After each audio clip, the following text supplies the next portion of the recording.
Tell us about your latest book. How would you pitch it as a movie? Well, I'd start with the assassination of Franz Ferdinand, which is covered in my book as an avoidable and containable tragedy, the murder of the heir to the Austria-Hungarian throne, which was used to manufacture a case for World War I. So many people think this caused the war. It was no more a causative factor than the flutter of butterflies. The Austro-Hungarian regime used this. They were actually relieved when they found him dead. They didn't like the man. They, in fact, didn't want him to accede to the throne. And the incumbent emperor was privately relieved when they heard that he was dead. But the regime was so disgusted at Serbia for inflicting this on their regime that they used this as a case for war. And it was a manufactured war. How would I pitch this as a movie? Well, surely to start with that meeting where they decided, the Austro-Hungarians decided to declare war on Serbia over the death of Franz Ferdinand. What was your favourite part of researching your book? What was the toughest? Well, the whole job was tough because this book has been, this whole subject has been written and researched thousands and thousands of times, but I suppose the toughest was actually going to the battlefields and wandering those aisles of grass with rows and upon rows of tombstones to the unknown soldier. I mean, thousands and thousands of young men their bodies were never found. There are 57,000 names on a Menin Gate in Ypres, a monument to the missing in action, whose remains were never found, whose families don't even know where they were left, which battlefields, what became of them. That was the toughest, without question. It was an extremely difficult job to try to reconcile this loss, ultimately 37 million casualties in World War I, with the rationale for the war. And as I take great pains to show to the reader, this was a war that was decided by the governments and the regimes in power in 1914. It wasn't the hand of destiny. They didn't stumble into it by accident. They didn't sleepwalk into it, as one book will have us believe. Britain and France certainly didn't go to war to crush Germany, who was the arch enemy, who was going to conquer Europe and the world. This was a war decided by the great powers of Europe. All of them were complicit. All of them, for better or for worse, were responsible. And it is patently clear that Britain bore a huge amount of the responsibility, and so did France. I would say that Germany was largely responsible because of the way it used Austria as its puppet in bringing war to Serbia.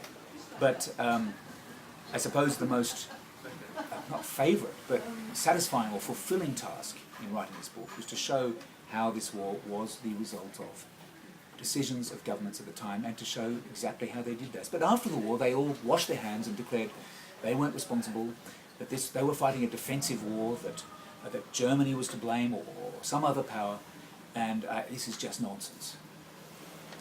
What's the best part of touring with your new book, and what's the hardest part? These are extreme questions, John.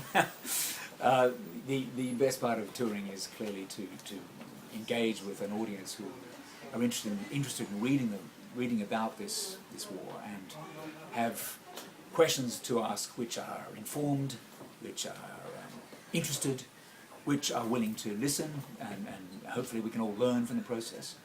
The most difficult part, I suppose, is engaging with an opposite group who are entrenched in their views, are refusing to tolerate not a different opinion, because what I say in my book is not, I don't write books to express an opinion. I write books to reflect the evidence as it stands, and to show to the reader what I believe is the closest approximation to the truth. What's the best book you've read lately? Difficult question. I've read so many, but a great book that I read this year is Team of Rivals, about Abraham Lincoln and his political opponents, which he brilliantly used he used his rivals and brought them into his cabinet. So he neutralized them as enemies. It was a stroke of genius. And without that, we could not have conquered slavery in America. In terms of novels, HHHH. Are there 4 H's or 3? There's 4 H's. About the attempt to the success in assassinating Heydrich in Prague, a great young French writer, a historical novel, effectively. I'm presently rereading Henry Miller's Tropic of Cancer, which is. I'm living in Paris, so this is a book that's close to my heart. I can see how this man lived and wrote in incredibly impoverished circumstances. But in spite of his lack of any money or resources or job, enjoyed it to the hilt. And the most important question, the toughest of the lot, what do you read, print or e, and what do you prefer? I read both. In fact, when I'm researching, I read electronic books because I download them often as I'm going. I need a book, suddenly I see another writer who's got a view on something. I use JSTOR as an e-reader, JSTOR on the academic website, because you can download essays written decades ago. You can do research and simply access ideas, arguments, polemics, treatises, essays immediately. Plus, but for pleasure, I read printed book because one thing, I can land in an aircraft reading a book.